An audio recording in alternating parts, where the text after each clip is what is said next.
നമസ്കാരം. Chemistry online ക്ലാസ്സിലേക്ക് എല്ലാവർക്കും ഒരിക്കൽ കൂടി സ്വാഗതം. നമ്മൾ കഴിഞ്ഞ ക്ലാസ്സിലെ കെമിക്കൽ കൈനറ്റിക്സിലെ factors affecting the rate of റിയാക്ഷനിലെ കോൺസെൻട്രേഷൻ്റെ എഫക്റ്റാണ് നമ്മൾ പഠിച്ചിരുന്നത്. കോൺസെൻട്രേഷൻ എങ്ങനെ റിയാക്ഷനെ സ്വാധീനിക്കും, അത് റിയാക്റ്റൻസിൻ്റെ കോൺസെൻട്രേഷൻ്റെ പേര് നമ്മൾ എക്സ്പ്രസ് ചെയ്യാൻ പഠിച്ചു. അതിന് നമ്മൾ വിളിക്കുന്ന പേര് റേറ്റ് ലോ എന്നാണ്. അതിൽ നമ്മൾ റേറ്റ് ഇക്വേഷൻ എക്സ്പ്രസ് ചെയ്തു. ശേഷം നമ്മൾ അതിൻ്റെ ഡിഫറൻഷ്യൽ റേറ്റ് ഇക്വേഷൻ എഴുതി, ഓർഡർ ഓഫ് റിയാക്ഷൻ പഠിച്ചു, പിന്നെ ഇൻ്റഗ്രേറ്റഡ് റേറ്റ് ഇക്വേഷൻ പഠിച്ചു. അതിനുശേഷം half life of A reaction പഠിച്ചു. അതിൻ്റെ പ്രോബ്ലം ഒക്കെ സോൾവ് ചെയ്തു കഴിഞ്ഞ ക്ലാസ്സിൽ. ഇനി നമ്മൾ ഇന്നത്തെ ക്ലാസ്സിൽ നമ്മൾ എടുക്കാൻ പോകുന്നത് factors affecting the rate of reaction രണ്ടാമത്തെ ഫാക്ടറായ ടെമ്പറേച്ചറിന്റെ സ്വാധീനമാണ്. So effect of temperature.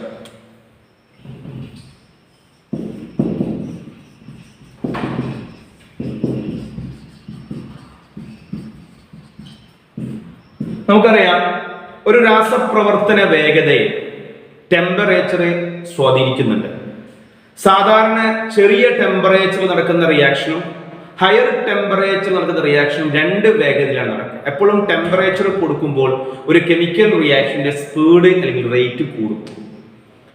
അപ്പൊ temperature has marked effect in the rate of reaction.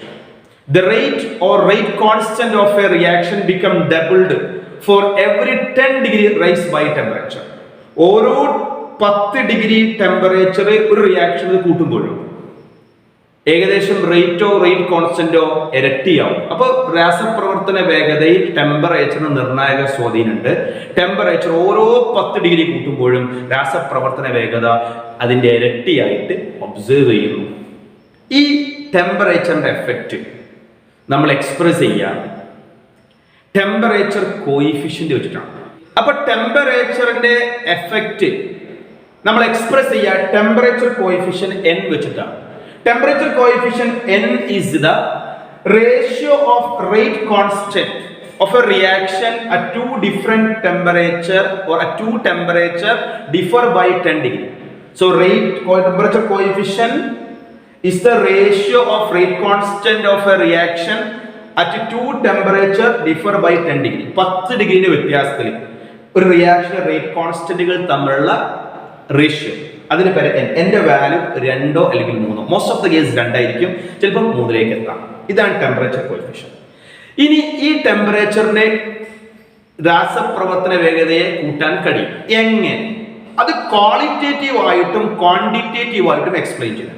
ടെമ്പറേച്ചറിന്റെ effect qualitative ആയിട്ടും ക്വാണ്ടിറ്റേറ്റീവ് ആയിട്ടും എക്സ്പ്ലെയിൻ ചെയ്യുന്നത്. ആ എക്സ്പ്ലനേഷന് പോകുന്നതിന് മുമ്പ്, ഒരു ടെമ്പറേച്ചറിന്റെ സ്വാധീനം പറയുന്നതിന് മുമ്പ് 2 പദങ്ങൾ നമ്മൾ പഠിക്കണം.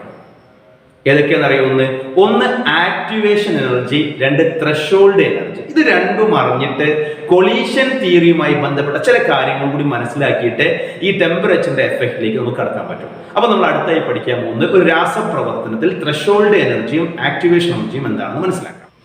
അപ്പൊ എന്താണ് ത്രെഷോൾഡ് എനർജിയും ആക്ടിവേഷൻ എനർജിയും നമുക്ക് ഈ ഗ്രാഫിലൂടെ മനസ്സിലാക്കാം. ഈ ടെമ്പറേച്ചറിന്റെ എഫക്റ്റ് എക്സ്പ്ലെയിൻ ചെയ്യുമ്പോൾ അത് കൊളീഷൻ തിയറി അനുസരിച്ചാണ് റിയാക്ഷൻ നടക്കുക. അഥവാ ആറ്റങ്ങളും മോളിക്യൂൾസുകളും തമ്മിൽ കൂട്ടിയിടിക്കുന്നതിന്റെ ഫലമായിട്ടാണ് ഒരു റിയാക്റ്റന്റ് പ്രൊഡക്റ്റ് ആയിട്ട് കൺവേർട്ട് ചെയ്യുന്നതെന്നാണ് കൊളീഷൻ തിയറി പറയുന്നത്. ഒരുപാട് ആറ്റങ്ങൾ പങ്കെടുക്കുന്നുണ്ട്, അവരെല്ലാവരും കൊളീഷന് വിധേയമാവും. എന്നാൽ എല്ലാ കൊളീഷനും എപ്പോഴും പ്രോഡക്റ്റ് തരില്ല. ഏതുതരം കൊളീഷനാണ് പ്രോഡക്റ്റ് തരാറോ? എഫക്റ്റീവായ കൊളീഷൻ. അതായത് എഫക്റ്റീവായ കൂട്ടിമുട്ടലുകളെ രാസപ്രവർത്തനത്തിൽ ഉൽപ്പന്നമായിട്ട് മാറുള്ളൂ. പകരം എല്ലാവരും കൊളീഷന് വിധേയമാകുന്നുണ്ട്, പക്ഷെ എല്ലാ കൊളീഷനും പ്രോഡക്റ്റിലേക്ക് നയിക്കുന്നില്ല. എഫക്റ്റീവായ മതിയായ ഊർജത്തോടു കൂടിയ കൊളീഷനുകൾ മാത്രമേ പ്രോഡക്റ്റ് തരുള്ളൂ.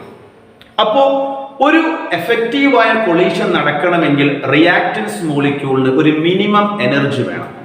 So the minimum energy possessed by reactant molecule for effective collision in a chemical reaction is called threshold energy. അതാണ് ത്രെഷോൾഡ്. ആ മിനിമം എനർജി ഇല്ലാതെ കൂട്ടിമുട്ടി കഴിഞ്ഞാൽ അവിടെ പ്രൊഡക്റ്റ് ഉണ്ടാവില്ല. ഈ മിനിമം എനർജി ഇല്ലാത്തൊരു റിയാക്റ്റന്റ് മോളിക്യൂൾ, അഭികാരക തന്മാത്രകൾ എങ്ങനെ പിന്നെ പ്രൊഡക്റ്റ് തരും? അവിടെ പ്രോഡക്റ്റ് തരണമെങ്കിൽ അവർക്ക് പുറത്തു നിന്ന് എക്സ്റ്റേണൽ ആയിട്ട് എനർജി അപ്ലൈ ചെയ്യണം. അങ്ങനെ എക്സ്റ്റേണലായി എനർജി അപ്ലൈ ചെയ്യുന്ന in the form of heat ആയിരിക്കാം, ലൈറ്റ് ആയിരിക്കാം, ഇലക്ട്രിസിറ്റി ആയിരിക്കാം. ഹീറ്റിന്റെ രൂപത്തിൽ നമ്മൾ എനർജി കൊടുക്കുമ്പോൾ ആ ത്രെഷോൾഡ് എനർജിയിലേക്ക് ആക്ക് എനർജി എത്തിച്ചേരും. ആ എനർജിയുടെ പേരാണ് activation energy. The extra energy is supplied for attaining threshold energy is called activation energy. ഈ ആക്ടിവേഷൻ എനർജി ലഭിക്കുന്നതോടുകൂടി ത്രെഷോൾഡ് എനർജിയിൽ എത്തുകയും അത് റിയാക്ഷനിൽ പങ്കെടുക്കുകയും എഫക്റ്റീവായ കൊളീഷൻ നടക്കുകയും പ്രോഡക്റ്റ് ഉണ്ടാവുകയും ചെയ്യും. സോ ഇവിടെയാണ് റിയാക്ടന്റ് മോളിക്യൂള്. ഇത് റിയാക്ടൻസിന്റെ ഇപ്പോൾ ഉള്ള എനർജിയാണ്. ഇത് പ്രോഡക്റ്റ് ആവണം. പ്രോഡക്റ്റ് ആവണമെങ്കിൽ റിയാക്ടന്റ് മോളിക്യൂള് ഒരു ആക്ടിവേറ്റഡ് കോംപ്ലക്സിലൂടെ ചെന്നിട്ട് പ്രൊഡക്റ്റ് ആണ്. ഈ ആക്ടിവേറ്റഡ് കോംപ്ലക്സ് എത്താനുള്ള എനർജിന്റെ പേരാണ് ആക്ടിവേഷൻ എനർജി ഇ. ഈ ആക്ടിവേഷൻ എനർജി ഇ എക്സ്ട്രാ ആയിട്ടുള്ള അപ്ലൈ ചെയ്യുന്ന ഫോം ഓഫ് ഹീറ്റ് ആ ആക്ടിവേഷൻ എനർജി കൊടുത്തു കഴിഞ്ഞാൽ അത് ത്രെഷോൾഡ് എനർജിയിലേക്ക് എത്തുകയും ചെയ്യും. അപ്പോൾ it is the threshold energy. ഒരു റിയാക്ടന്റ് മോളിക്യൂളിന് എഫക്റ്റീവായ കൊളീഷൻ ആവശ്യമായ ഏറ്റവും മിനിമം ഊർജ്ജമാണ് ത്രെഷോൾഡ് എനർജി. അതിപ്പോ ഇല്ല. ഇവിടെ എനർജി ഓഫ് റിയാക്ടന്റ് ഇവിടെയാണ്. ഇത്രയും എനർജി ഉണ്ടെങ്കിൽ എഫക്റ്റീവായ കൊളീഷൻ നടക്കുള്ളൂ. അപ്പോൾ energy of reactant average potential energy ഇപ്പൊ അതാ. ഈ പൊട്ടൻഷ്യൽ എനർജി ഉള്ള റിയാക്ടന്റ് മോളിക്യൂൾ ഇപ്പോൾ ഒരിക്കലും പ്രോഡക്റ്റ് തരൂല. ഇവിടെ ഈ എനർജി അറ്റൈൻ ചെയ്യണം. അത് നമ്മൾ ആക്ടിവേഷൻ എനർജി ഇ കൊടുത്തു. ഈ ആക്ടിവേഷൻ എനർജി ഇ കൊടുത്തോടുകൂടി reactant molecule threshold energy attain ചെയ്യുകയും ആക്റ്റീവ് കോംപ്ലക്സ് ആവുകയും ചെയ്യും. ആക്റ്റീവ് കോംപ്ലക്സിന്റെ പ്രത്യേകത അൺസ്റ്റേബിൾ ആൻഡ് ഷോർട്ട് ലിവിഡ് ആണ്. അൺസ്റ്റേബിളും ഷോർട്ട് ലിവിഡ് ആണ്. ഹയർ എനർജി സ്റ്റേറ്റ് ആണ്. ഉടനടി പ്രൊഡക്റ്റ് ആയിട്ട് മാറും. ഇതാണ് ആദ്യം പഠിക്കുന്നത്. അപ്പോൾ ഒരു കൂട്ടിമുട്ടലുകൾ വഴിയാണ് രാസപ്രവർത്തനം നടക്കുന്നതെന്നും എല്ലാ കൊളീഷനും റിയാക്ഷനിലേക്ക് പോവുകയില്ല എന്നും എഫക്റ്റീവായ കൊളീഷൻ മാത്രമേ പ്രൊഡക്റ്റ് തരുകയുള്ളൂ എന്ന് മനസ്സിലായി. ഒരു എഫക്റ്റീവ് കൊളീഷൻ ആവശ്യമായ റിയാക്ടന്റ് മോളിക്യൂളിന്റെ മിനിമം എനർജിന്റെ പേരാണ് ത്രെഷോൾഡ് എനർജി എന്നും ആ ത്രെഷോൾഡ് എനർജി ലഭിക്കാൻ ആവശ്യമായ extra amount of energy apply to attain threshold energy is called activation energy. So activation energy കിട്ടിക്കഴിഞ്ഞാൽ അത് ആരായിട്ട് മാറും? ആക്ടിവേറ്റഡ് കോംപ്ലക്സ് ആവും. എങ്ങനെയാണ് ആക്ടിവേറ്റഡ് കോംപ്ലക്സ് ഉണ്ടാവുന്ന നമുക്ക് ഉദാഹരണം ചെയ്ത് നോക്കാം. നമുക്ക് ഹൈഡ്രജനും അയോഡിനും കൂടി ചേർന്ന് 2Hi ഉണ്ടാക്കുന്ന റിയാക്ഷനിലെ നമുക്ക് ആക്ടിവേറ്റഡ് കോംപ്ലക്സ് ഫോർമേഷൻ നോക്കാം. ഹൈഡ്രജൻ നമുക്കറിയാം, ഹൈഡ്രജൻ H2 ആണ്. I2 എന്ന് പറഞ്ഞാൽ അതാണ് H single bond H, I single bond I. ഇത് നമ്മൾ കൊളീഷൻ നടക്കുകയും കൊളീഷൻ നടക്കുന്ന ഫലമായിട്ട് അവിടെ ഒരു ട്രാൻസിഷൻ സ്റ്റേറ്റ് ഉണ്ടാവുകയും ചെയ്യും. സോ ആ ട്രാൻസിഷൻ സ്റ്റേറ്റിലെ അവിടെ ആ ട്രാൻസിഷൻ സ്റ്റേറ്റിലെ ഹൈഡ്രജനും അയഡിനും തമ്മിൽ ഒരു ഇന്റർമീഡിയറ്റ് കോംപ്ലക്സ് ഉണ്ടാവും. ഒരു intermediate complex. So this is called a transition complex or activated complex. This is transition state. ഇതാണ് ട്രാൻസിഷൻ സ്റ്റേറ്റ്. ഈ ട്രാൻസിഷൻ സ്റ്റേറ്റിലാണ് ആരുണ്ടാവുന്നത്? Activated complex. ഈ ആക്ടിവേറ്റഡ് കോംപ്ലക്സ് അൺസ്റ്റേബിൾ ആണ്, ഷോർട്ട് ലിവിഡ് ആണ്. അയാൾ ഉടനടി ആരായിട്ട് മാറും? പ്രൊഡക്റ്റ് ആയിട്ട് മാറും. സോ ഫൈനലി ഇത് ബ്രേക്ക് ചെയ്തിട്ട് ആരായിട്ട് മാറും? 2He ആയിട്ട് മാറും, 2Hi. അപ്പോൾ ഇതിന്റെ ഇടയിൽ ഈ H2 പ്ലസ് I2 തമ്മിലുള്ള കൊളീഷന്റെ ഫലമായിട്ട് അവർ എഫക്റ്റീവായി കൂട്ടിമുട്ടുകയും എഫക്റ്റീവ് കൂട്ടിമുട്ടലുകൾ ആക്ടിവേറ്റഡ് കോംപ്ലക്സിലേക്ക് നയിക്കും. അങ്ങനെ ആക്ടിവേറ്റഡ് കോംപ്ലക്സ് ആയി ഇന്റർമീഡിയറ്റ് ട്രാൻസിഷൻ സ്റ്റേറ്റ് ഉണ്ടാവുകയും ഇത് അൺസ്റ്റേബിൾ ആണ്, ഷോർട്ട് ലിവിഡ് ആണ്. ഉടനടി ഫൈനൽ പ്രൊഡക്റ്റ് ആയ ഹൈഡ്രജൻ ഉണ്ടാകും. ഇതാണ് ഈ രാസപ്രവർത്തനം നടക്കുമ്പോൾ കൂട്ടിമുട്ടലുകൾ കൊളീഷൻ തിയറി വഴി ഒരു കെമിക്കൽ റിയാക്ഷൻ നടക്കുന്നതിന് പിന്നിലുള്ള തിയറി. അപ്പൊ നമ്മൾ രണ്ട് വാക്കുകൾ പഠിക്കാനാണ് മനസ്സിലാക്കിയത്. ഒന്ന് ത്രെഷോൾഡ് എനർജി, ഒന്ന് ആക്ടിവേഷൻ എനർജി. എങ്കിൽ ആക്ടിവേഷൻ എനർജി എന്ന് പറഞ്ഞാൽ ആരായിരിക്കും? ആക്ടിവേഷൻ എനർജി EA എന്ന് പറഞ്ഞാൽ ത്രെഷോൾഡ് എനർജിയിലേക്ക് എത്താനുള്ള എനർജി അല്ലേ? എങ്കിൽ മനസ്സിലാക്കുക, activation energy EA is equal to threshold energy minus energy of reactant, average energy of reactant. So we can write activation energy EA is equal to threshold energy minus energy of reactant, our average energy of reactant, that is the potential energy of existing reactant. ഇപ്പോൾ ഉള്ള റിയാക്ടൻസിന്റെ potential എനർജിയാണ് energy of reactant. This is the threshold energy. മതിയായ എഫക്റ്റീവായ collision ആവശ്യമായ energy, അതിലേക്ക് എത്താൻ നമ്മൾ extra കൊടുക്കേണ്ട എനർജിയാണ് activation energy. So what is activation? The extra amount of energy supplied in the form of heat so as to attain the threshold energy. What is threshold energy? The minimum energy possessed by reactant molecule for effective collision. അതിന്റെ പേരാണ് threshold energy. ഒരു reactant മോളിക്യൂളിന്റെ threshold energy എന്ന് പറയും energy threshold എനർജിയെക്കാളും താഴെയാണെങ്കിൽ there is no product is formed. അപ്പോൾ reactant മോളിക്യൂളിനുള്ള നിലവിലെ ഊർജ്ജം ത്രെഷോൾഡ് എനർജിക്കാളും താഴെയാണെങ്കിൽ അവിടെ റിയാക്ഷൻ നടക്കൂല.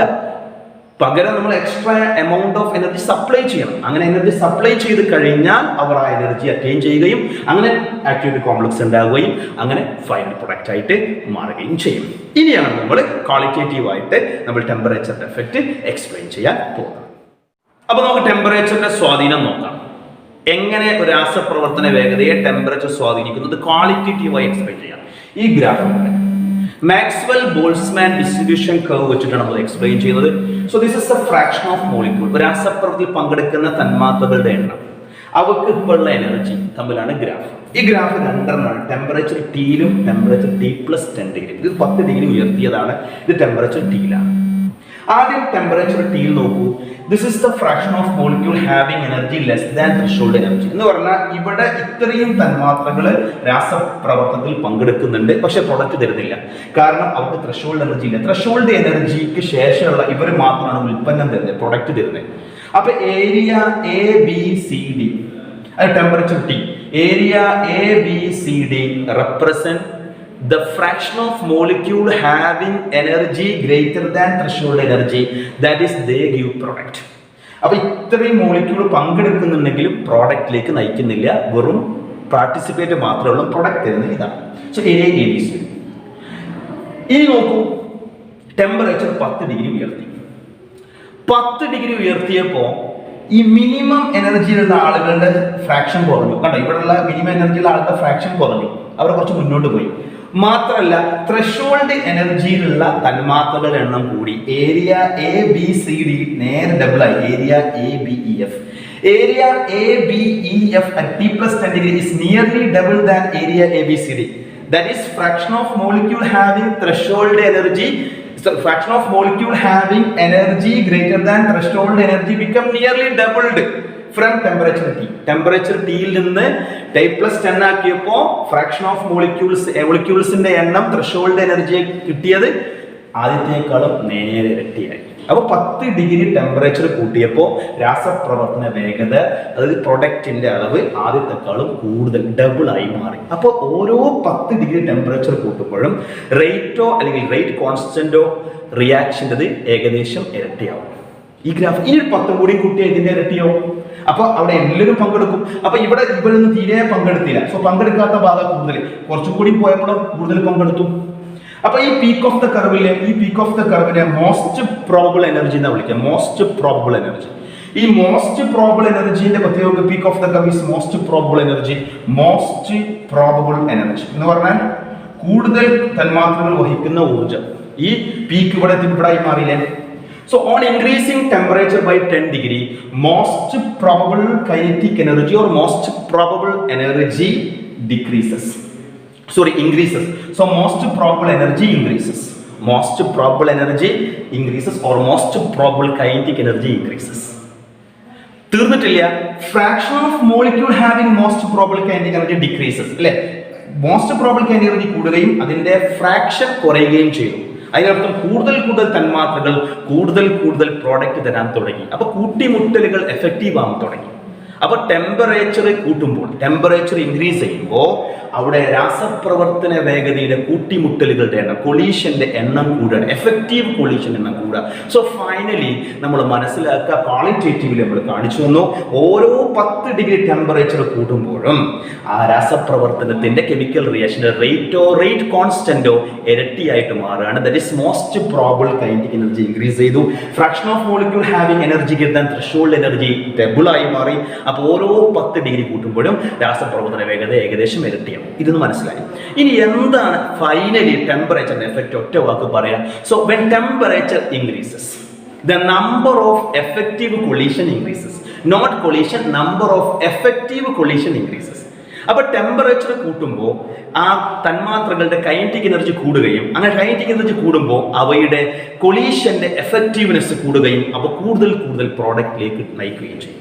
അപ്പോൾ ഓരോ 10 ഡിഗ്രി ടെമ്പറേച്ചർ കൂടുമ്പോഴും number of effective collision increases, that will result the product. അതാണ് പ്രോഡക്റ്റിലേക്ക് നയിക്കുന്നത്. അപ്പോൾ ഓരോ 10 ഡിഗ്രി ടെമ്പറേച്ചർ കൂട്ടുമ്പോഴും രാസപ്രവർത്തന വേഗത ഏകദേശം ഇരട്ടിയാവുമെന്ന് ഈ ഗ്രാഫിലൂടെ നമ്മൾ മനസ്സിലാക്കി. അപ്പോൾ ഈ ഗ്രാഫ് കൺക്ലൂഡ് ചെയ്യാം.